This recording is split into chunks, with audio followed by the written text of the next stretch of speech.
right, welcome back to the Digital Social Hour. I'm your host, Sean Kelly, along with my co-host, Ari Gold. Yo.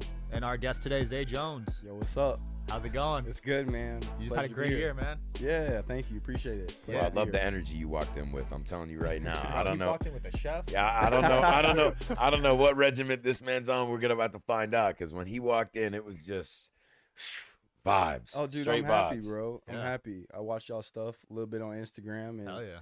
it's cool to be here. So I really Absolutely. appreciate the opportunity. Yeah, I want to dive into your story, man. So we'll start from like high school, college. Sure, yeah. So you went to college. You're the Division I leading receiver ever, right? Where you from Oh, originally? you did your homework. Yeah, I did.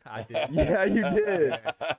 So he leads all of college in receptions. Where you Yeah. from? Where you from? I'm from Austin, Texas. Yeah. Okay. Oh, all right. See, that's why. Why? That's why he built tough. That's why. Texas football. tough. Yeah. Yeah, grew up in Austin, man. Born in Dallas. My pops played in the league for 10 years. So I was around the Texas scene of football. Yeah. My brother was in it, top recruit. I was kind of like the run out of the group, though. I didn't really get offered till my senior year of high school. Okay. And I got offered by East Carolina, and I remember getting that offer and going there. In my freshman year, I was like, I want to be the best player to ever come through this university. And yeah, I would be lying to you if I said my freshman year, I was like, I'm going to break all these records and do all this stuff. But glory to God, man, I came through that university, NCAA record holding all-time receptions for a season and in a career. Glitton Call finalist. The goal was to be great. Come on, man. He understood the assignment. You know what I'm saying? That's Like it. The goal is to be great. Yeah. That's what you gotta do. So, I mean, that's kind of how it panned out. And then That's sick. got drafted to the Bills in 2017. What was it like on draft day? Did you know you were going to get drafted? Yeah, I mean, I was certain I was going to. I Okay. mean, there's a You certain don't break all those records and get left on the bench, bro. Right. there's a s- But There's did you know the team, though? no, I didn't. I actually didn't know the Bills were going to draft me. Okay. Who'd you think it was? I'm curious. Los Angeles Rams. Yeah. And what was your number 2 thought? Cardinals. Okay. So at the time, I had worked out for the LA Rams staff at Sure. ECU, and they Yeah. worked me out for an hour. So it was like the GM, head coach, quarterbacks coach, wide receivers coach. Wow. Everyone was there to work me out individually for like an hour So and they 30 showed the most minutes. interest. Well, yeah, they didn't have a first round pick at the time. They had a second round pick at number 37. That's what they were slated at. And when it came closer to that time, when I fell, I guess from the first round to the second round, I was waiting by the phone and I was expecting a call from them. And the Bills had actually traded up to the Rams pick at 37. Shit. And so I was expecting to go to, shout out Coach Yarbs, who's a great coach, wide receiver coach for the Rams at the time. I was expecting to go there, and then the Bills, I got a call from Rochester, New York, and they were selecting me. Wow. Get a jacket, motherfucker. We're ready. How different is playing in the NFL versus college? Is it a lot harder? I mean, at the foundation of it, it's the same as far as like you play ball and you got to carry that confidence. Like no matter where I play ball, it's the same. But as far as like the ins and outs, the business side of more it, tedious and more detail oriented. oh my gosh, Right. the time you spend to it, it's your craft now, it's your Right. job now. So like every day is more geared towards how can I become a better professional. Right. And so from that aspect of it, of like not going to class and doing all these extracurriculars, my time is spent and focused on football alone. Right. I believe that's what makes it the separation, and then obviously the talent level, because now you're playing against the best of the best. Right. And not a lot of guys make it 7 years in the NFL, and you just had one of your best years. Yeah, Do you see yourself continuing to just develop your game and be one of the top receivers? I would like to. I'm not really looking left or right or who's doing what, but more so focused on my process, and my growth has come later in my career, and I cherish that. I think that's really special. It's what made me who I am. And It's so testament to your character, brother. You haven't stopped the hustle, and the grind still goes, and that's what's important to you. yeah, I'm excited about it, man. Facts. I'm with a fantastic team, fantastic coaching staff, and He still said, like, listen to how he's talking about it. That's the difference between playing a sport because you're getting paid to play, and playing something that you love to play. Right. And this Yeah. smile that he keeps showing, and every time he talks, like, he can't stop. I'm telling you right Yeah, I now, love- that's someone who loves the game. And when you get to encounter that, Yeah. and you truly are blessed enough to be special and chosen to do what you do every day and love what you do and get paid to do it, You gotta I feel that. appreciate that, man. And he's got the love and appreciation and the respect for the game as far as I can do. see. I do. It wasn't always like that in the beginning. I Sure. came through my rookie season. It was really, really hard on Talk me. us through that. Talk us through the challenges. Don't. No, I won't hold back. I'll tell you. Listen, you don't have to sugarcoat. No, I shit in won't. I here. won't. I I'll be won't. honest with you. I won't. Because listen, there are hundreds, if not thousands, of people that when they hear stories like this, they try to relate it to their own. So, if there's even one or two people that you can tell the story to that are either on the same path or in different journeys, but understand Sure. that this can help their process, why not explain to them the difficulties that you went through and how you overcame it? I believe a true success story is the journey and the process, not the end result. It's not the accolades that come along with it, although they are a testament to what you've gone through. I really believe the process is the most beautiful part. And I didn't truly understand that in the beginning. I wanted things to be done quickly and how I thought I was supposed to have them. I mean, coming off of being an NCAA record holder, and then when you face challenges and obstacles and setbacks and you tear your labrum 7th week of the season as a rookie and you're going up against the best, it's like, and you were starting at the time. I was starting. Yeah. Wow. It's like, where's the hope? This is not what I thought the NFL was supposed to be. And then when I could take a step back and kind of reevaluate and game plan, okay, I understand now what it's supposed to look like, the outlook of it. I understand the longevity of a season and how it's supposed to go, is when I really got my bearings and really could enjoy football again. It took a while. And now I'm in a space in my life where I'm enjoying playing the game. I love the ins and outs of it again. I love watching film. I love seeing how I can get better. And this is one thing as I've grown that I've realized about myself is like, I am comfortable with failing and getting back up to try again. Sure. I'm no longer. Thank God you have the ability to do that. Some people get knocked down and don't even have the strength to get up. I feel like if you want to be successful in anything in your life, whatever it is, football, whatever the path is like, if you can be comfortable and not be afraid of failure and you can get back up and go out there again, then, I mean, hats off to you. That's the person who really does it. That's awesome. Was the NFL always a goal of yours, even when you were a little kid? It was, honestly, to be honest, Sean, it was like a way of life for me. I always kind of had that confidence that I would be in it. Obviously knowing that there's a chance that it wouldn't happen. But I remember even being in high school as a young kid. I'll never forget him, history teacher, Mr. Duarte. We had to go Calling him out. No, for real. We had to go to a lab one day and we had to fill out like college applications in a sense. And we had to sit there and type why we want to go to this school, extracurriculars that we did.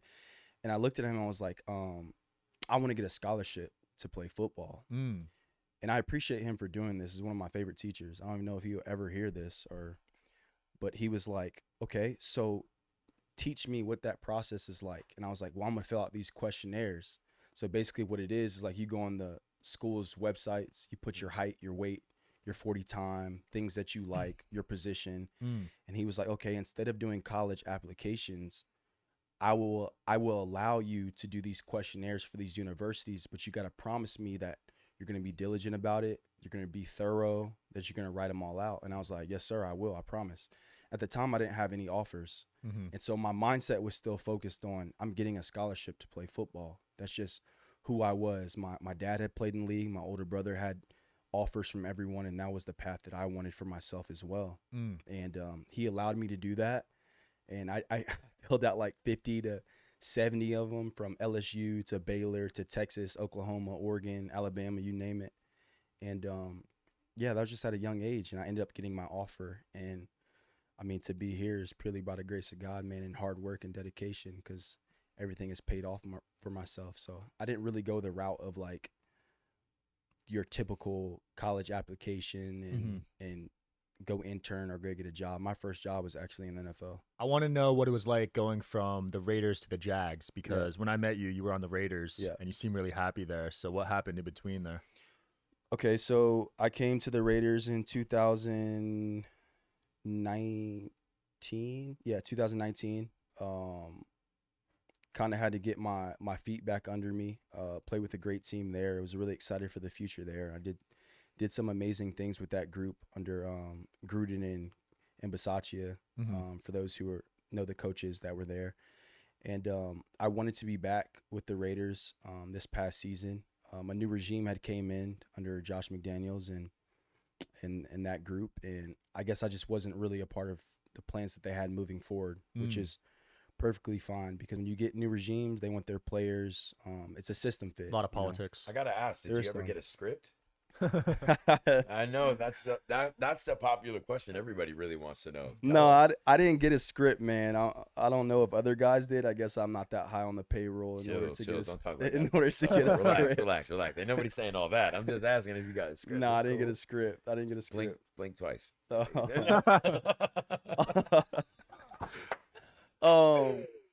No, man. Cut. The transition was cool. Like, that was my first time going through free agency. Was it a nerve-wracking process?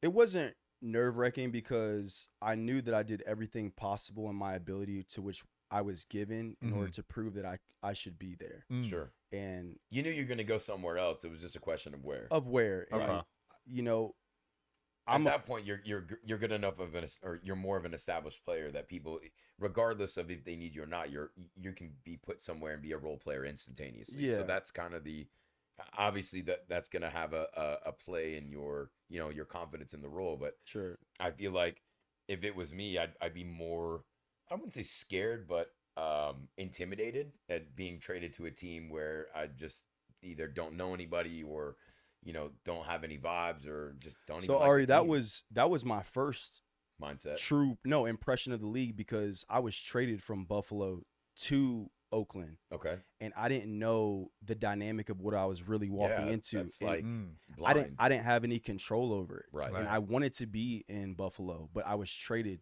to the Raiders. So when I went into the Raiders, I went to the furthest East Coast team, literally to the furthest West Coast team. Talk us through the first day transition. I'm curious about that. They just give you like a lunch pail and like, get in the locker room, bud. No, I'll tell you, dude. I honestly tell you. So I was actually coming up off an off day.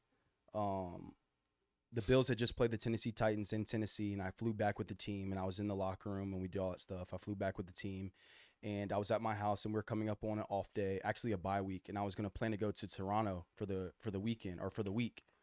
And so I'm packing my bags. I'm getting everything settled. The GM calls me. I was like, hey, how are you doing? Because I actually didn't play that much in that game. And I texted my agent. I was like, yo, I just want to know what's going on. Like, where do I fit? Is there something I'm not doing right? Right. And, my agent is super great. Zeke Sandu, shout out Elite Management. He was like, brother, I got you. Don't worry about it. Like, we're going to talk through these discussions or whatever. The GM calls me, tries to put my mind at ease, and was like, hey, you're doing a great job. We're going to work things out. So I'm like, okay, cool. Like, they're going to work it out. And so we hang up the phone. I'm packing my bags. I'm about to get in the car. I drive down. I'm like, because Buffalo to Toronto is not that far. It's like an hour and 30 minutes. Mm-hmm. So I cross the border. I'm actually in Toronto. I'm about to get to my hotel. I'm about to go to a place called Marble in Toronto. It's really good. Shout out Peter. Mm-hmm. I get a call from my GM. He's like, hey, Zay, I'm with Sean McDermott, which is the head coach. Yeah. Who's still the head coach. Fuck. And he was like, hey, just want to let you know we're going to trade you to the Oakland Raiders. So I'm like... What the fuck happened to working it out? Yeah, so I'm like... Is that working it out? So I'm like, what's going on? Like, my first instinct was, is this a joke? No, I was like, is this a joke? Not in like a demeaning way. I've never been in that position before. And I didn't really know how it happens. Right. And so he's like, yeah, we're going to trade you to the Oakland Raiders. So I was getting like really, really emotional, just like a lot of things going through my head. So I'm like, okay, explain this. I'm like, hold on, explain this. So they start explaining, and then they start calming me down and was like, hey, like, we think this is going to be best for your future. We think this is what's going to be best for us. And they start talking about John Gruden and Mike Mayock, who are great people with the Raiders at the time. But I'm like, hold on, I'm not talking about them. Like, this is still my team. But here's the catch. It wasn't, because the deal was already done. Right. And so as I'm talking to them, I'm in Toronto, and they're like, hey, why don't you turn back around? Where are you? You got to get on a flight to fly out to go to Oakland. Mm-hmm. And I was like, wait, I'm on my bye week, though, because my mind, I still haven't processed it. No. And so they're like, yeah. In 4 days. Yeah, they're like, they're excited about you. They can't wait to meet you. And oh, my God. They're like, can you come back? And I'm like, so I make this this hour and 30-minute trek. I mean, I just went, so I had to turn around, go across the border, and I had to go through customs and like explain why I'm coming back. You know, I'm You like, gotta tell them. the dude at the customs is like, "Aren't you Zay Jones?" And I'm like, "Yeah." He's like, "You play for the Bills?" And I'm like, Not "I anymore. don't think so. Not anymore." Not anymore. But, You're the first person to find out, buddy. Congratulations. It's not. It was really It's gonna be popping for you tonight, Bucko. no. As I'm driving, like my phone is blowing up Sports because Center alert. they're like. Shefty. Was it Shefty? No, was it Shefty? It wasn't Shefty. Shout out Adam, man. Hey, Adam's shout out dope. Adam Schefter. Still Adam's one of the dope. flyest in the game, bro. Adam's cool, man. But I'm Guy's freaking. got swag. Let me just pause right there. The guy has swag. Shout man. out. I'm actually gonna send this to him when he gets it. Like, Please do. Tell him it's I'm real a big cool, fan. Adam. I'd love to shake his hand. Yeah, of That's course. all. Of course. Guy's got swag. I've only been in the room around him and just seen how he knows how to work a room. No, he does. And he knows how to work around, and everybody knows and they pay the respects, and it's like watching an OG, like mob boss kind of mob around. He's smooth like that. All right, I'm gonna come back to this story, but I got another story for you. So I'm in Super Bowl, and I'm trying to get into one of these parties, and it's like super security. They're like, we don't really know who you are, but like it's cool, whatever. Like I'm not whatever, pressed, cool, like right? whatever. I don't need to try to exude any power or whatever. Like, okay, if I can't go to this party, I'll go to another. I go to another one. Not a big deal. Adam Schefter walks up behind me. I've never met Adam before in my life. Really, really good dude. Adam's going in. I guess he didn't have his credential pass or whatever, or his family. And he's about to walk in the door. The guy stops him, like kind of puts his hand out in front of him. And I was like, I said, whoa, whoa, whoa, whoa. And this is the Super Bowl party. So, Adam has a lot of prestige. He carries a lot of weight, man. Like what he does is really big. It's really profound across the league. Right. And so that's like saying no to Oprah. So I tell the guy, Oprah. I tell the bouncer, I was like, hey, look, listen to me, look at me. If you don't want to let me in, that's fine. If you don't let this man in, I promise you'll lose your job by tomorrow, maybe tonight. Yeah. Whoa. Easy. And so easy. The guy's like, okay, who is this? I'm like, look, let me tell you, like, this is Kingpin when it comes to the NFL. Bro, what is this? Google Adam Schefter. What's wrong with you? So bro? Adam. He lets Adam go in the party, and then Adam goes in. He thanks me. He shakes my hand. He's like, you know what? Like, I'll never forget what you did. And he's really, really cool, like super cordial, like great guy.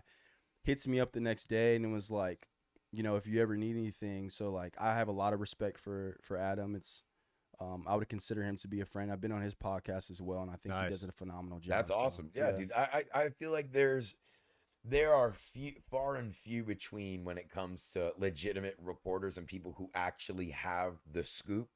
And I feel like if I've ever heard something come out and it says Shefty reports, that's Shefty. Yeah, and when I see that, I'm like, it's legit. Yeah. You can't. He's not about to.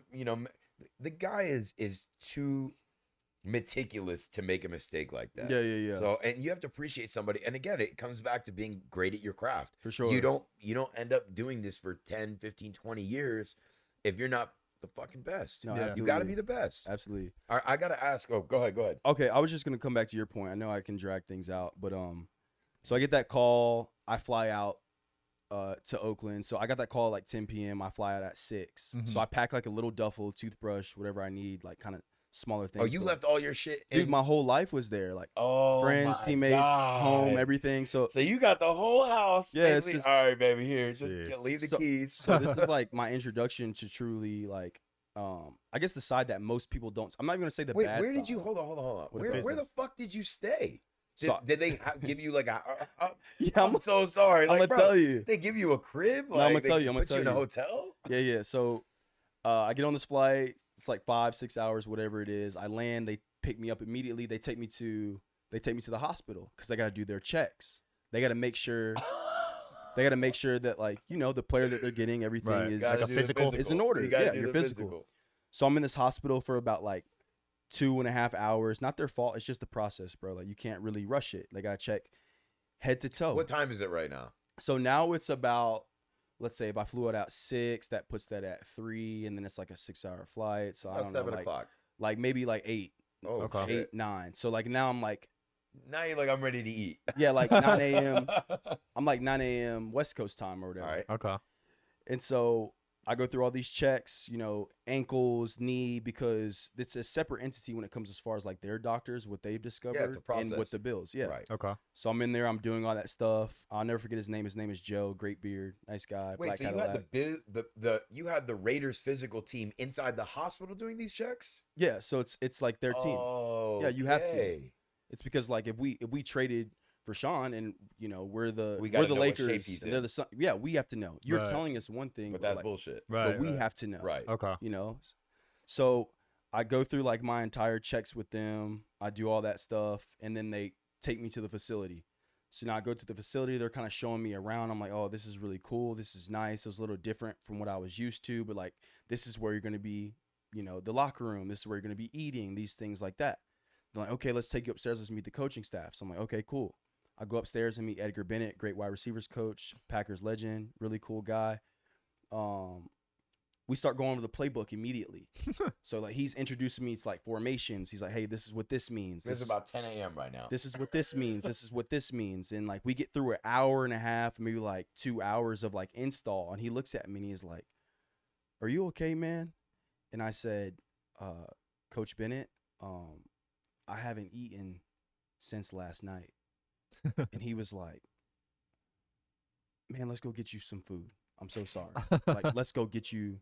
So I'm like, yeah. Let's get you yeah. a bag of peanuts. No, because it wasn't his fault. Like he didn't know. Yeah, like yeah.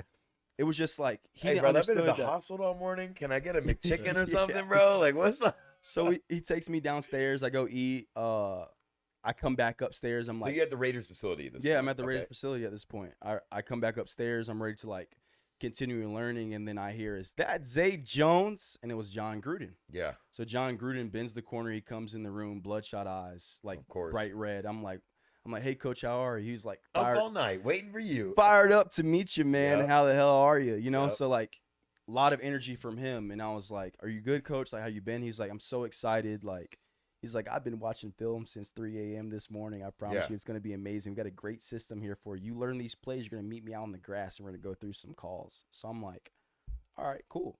So I go through my rest of my studies with my receivers coach. We hit the grass. We go outside. Now it's our offensive coordinator. It's Gruden. And I think the assistant receivers coach at the time. We start going through. None of the team is there. No, none of the team is there. All right. This is on an off day. So we go outside and Gruden starts quizzing me with plays. Bunch right, rotate, da-da-da-da-da. Oh, man. Listing plays. But I'm killing it because I know it. You Right. know, I'm pretty good at retaining information and soaking Firing in it plays. up. I've How been many around plays it all do you my have life. to memorize? Dude, these were, I kid you not, like, this was maybe 100 plays that we went through. What? Yeah. I believe that. Holy Yeah. crap. So we Bro, went you just, got to see the books that they get. They're, I mean, they're fucking textbooks. And you got to memorize all of them? so just one play could have a lot of variations of a play. Okay. So that would take me another 20-minute conversation, but for the sake of the podcast, like just know that like A, B, and C can also connect to A, B, C, D, E, F, G. Like there's just a lot of moving parts to it. And someone in my position who's been rated as a person who has a lot of versatility playing X. You have to learn those routes Z, because F. basically when the quarterback Concepts. throws, Yeah. he doesn't know that you're running. He just knows that at that point there's going to be one person right there, and Right. that's where you got to be. Yeah, it's concepts. It's basically be where you're supposed to be Right. when you're supposed to be there, Right. and how you're supposed to get there. You break left instead of break right. Yeah. Interception. So Gruden was really, really impressed. He was like, basically, bro, if I did 100 plays, I got like a 97. Wow.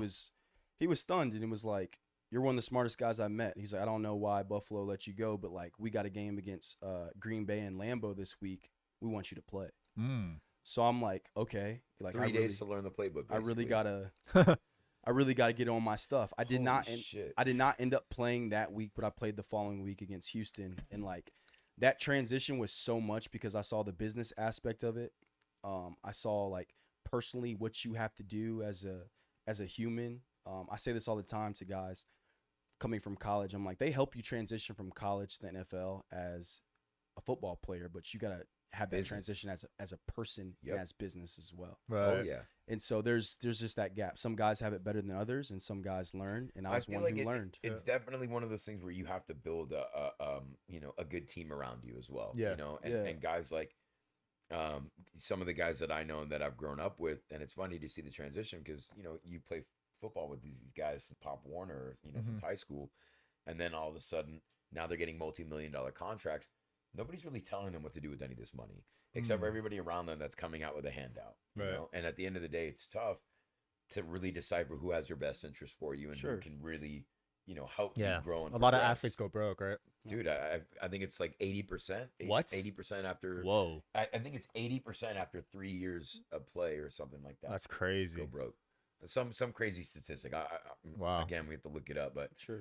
I do know that is astronomically high, especially for the amount of money these people are going through. But what are the rookie contracts like in the NFL?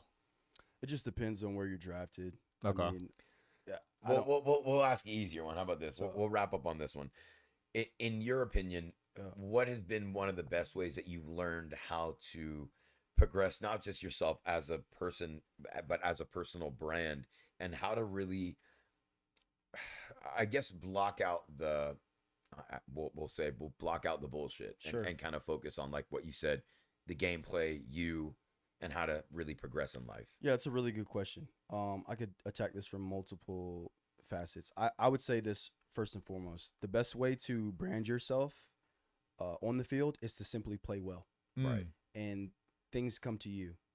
There are some guys who I consider to be, they have natural personas of, you know, what media might like and gravitate towards. And they're also great players. So it goes hand in hand and it helps them. Awesome. Right. There's a lot of guys in this league, though, that are phenomenal players, but maybe are not as marketable because of where they're at or because of a situation. Shout out Marshawn. And so when people ask me, like, who's the best receivers in the league, it's very hard to say, like, who's actually top this and top that, because I think across the board, to be even 1,696, which is how many players in the NFL, to be a part of that group in the elite category of receivers, you're still elite, to have a starting job, it's very impressive if you think about it. And so marketing yourself is like, yeah, bro, if you can dance and you can do all the whole TikTok thing, all right, cool, whatever. Like, it's not personally me.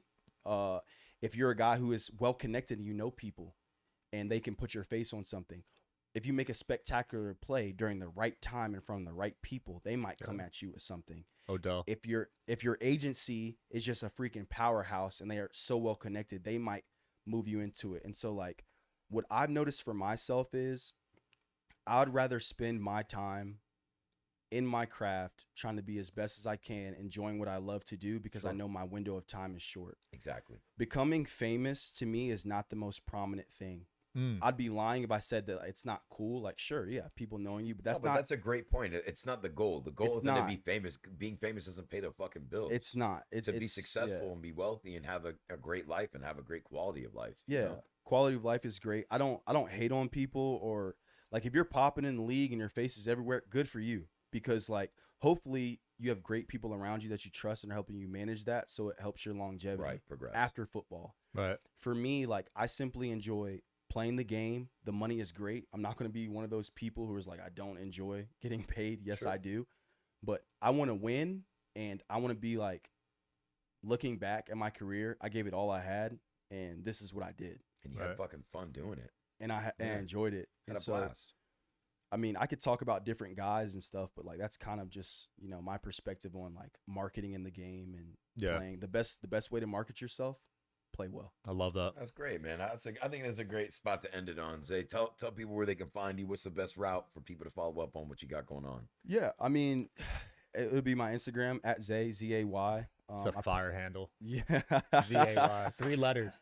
Yo, no, I'm just saying, listen, if you ever do retire from the league and you need a little paycheck, I'm pretty sure Sean can help you fit. I appreciate that. Figures. I appreciate that. No, we're going to be talking more. But, you know, my guy Eric Fawn actually is here with me. He's outside. I'm wearing his hoodie right now. EFon9, I believe, is his handle. All the handle. shout outs. I like He does a lot of really cool stuff. Shout out Chef Jones. My chef is here somewhere. Chef, can you hear me? Yeah, he's back there. Joneses. I love Chef. You walked in with a whole team. I'm telling you, the guy's got an entourage like Floyd. Dude, let me tell you something. I'll tell you this. The best thing I could have did for myself was to find genuine people who I love and care about, and put them around me, and we all try to build together. And that's beautiful. And if, for like, God forbid, whatever, if I go broke with these people, at least I know I have people that have my back and love me, instead of giving my money to someone who generally just doesn't care for me. So yeah, I got my brother, shout out Levi, shout out Caleb, my parents, love them, my 3 sisters, my team of people here, and shout out the Jags, man. We're gonna do big things. I'm excited for the One of Jags. the most humble guys I think we've had on the show, man. Zay, I appreciate the time. Sean, tell them where they can find you. Sean Mike Kelly. And I'm Ari Golds. Guys, thanks again for joining us. Enjoy. Peace.